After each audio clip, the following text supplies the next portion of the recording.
আসসালামু আলাইকুম। বেশ কয়েকদিন বিরতির পর আবার উত্তাল হলো ঢাকা বিশ্ববিদ্যালয় এবং সেই উত্তাল হবার মূল বিষয় হচ্ছে শেখ হাসিনার বিচার দাবি। বৈষম্য বিরোধী ছাত্র আন্দোলনের ডাকে আজ বিশ্ববিদ্যালয়ের হলগুলো থেকে খণ্ড খণ্ড মিছিল আসার পর টিএসসি এলাকা রীতিমতো বিশাল একটি ছাত্র সমাবেশ হয়।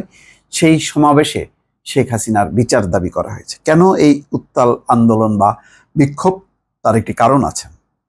আজকেই একজন উপদেষ্টা, স্বরাষ্ট্র উপদেষ্টা ব্রিগেডিয়ার সাখাওয়াত, তিনি বলছিলেন যে আওয়ামী লীগ এখনো নিষিদ্ধ হয়নি, তারা পুনর্গঠন করতে পারে, দলটি পুনর্গঠন করে তাদের রাজনীতি করা উচিত, কিন্তু কোনো বিশৃঙ্খলা সৃষ্টি করলে সেটা সহ্য করা হবে না, এমন এই মর্মে একটি কথা বলেছেন। সম্ভবত প্রথম অংশ যে আওয়ামী লীগ ঐতিহ্যবাহী দল, এটা দেশের সম্পদ, এটা পুনর্গঠন হওয়া উচিত, এই যে বক্তব্য, এই বক্তব্যটা বৈষম্য বিরোধী ছাত্র আন্দোলনের নেতারা এটা পছন্দ করেননি, যার কারণে তারা বিক্ষোভের ডাক দিয়েছে।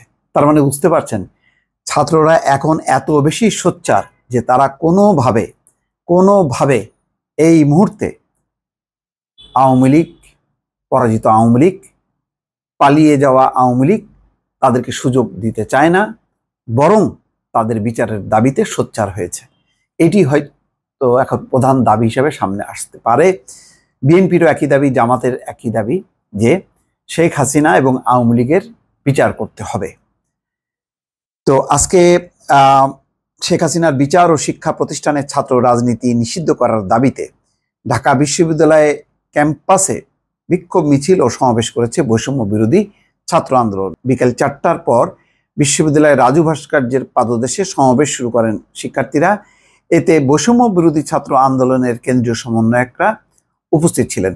তবে ছাত্র রাজনীতি কেন নিষিদ্ধ হবে এটা আমি পরিষ্কার না।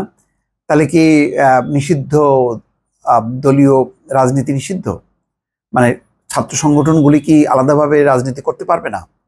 এই বিষয়টা এখনো কনফিউশন, তারা এটা পরিষ্কার করেনি। যাই হোক, এখানে বলা হচ্ছে খণ্ড খণ্ড মিছিল নিয়ে বিশ্ববিদ্যালয়ের বিভিন্ন হল থেকে সাধারণ শিক্ষার্থীরা রাজু ভাস্কর্যের পাদদেশে জড়ো হচ্ছেন।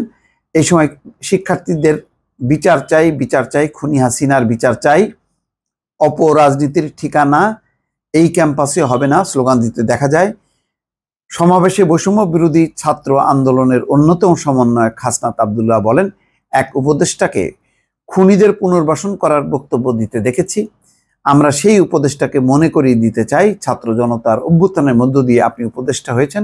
সুতরাং যখন কোনো বক্তব্য দিবেন তখন 5ই আগস্টের গণভবনের কথা মাথায় রাখবেন। অন্তর্বর্তী সরকারের উদ্দেশ্যে তিনি বলেন, আন্তর্জাতিক অপরাধ ট্রাইব্যুনালে খুনি হাসিনাকে প্রধান আসামি এবং অন্যান্য সহযোগীদের আসামি করে মামলা দায়ের করতে হবে।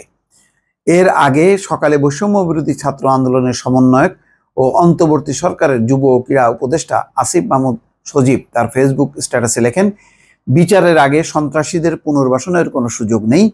ছাত্র জনতার গণঅভ্যুত্থানের স্পিরিটের সঙ্গে সাংঘর্ষিক অবস্থান নেওয়ার সুযোগ নেই।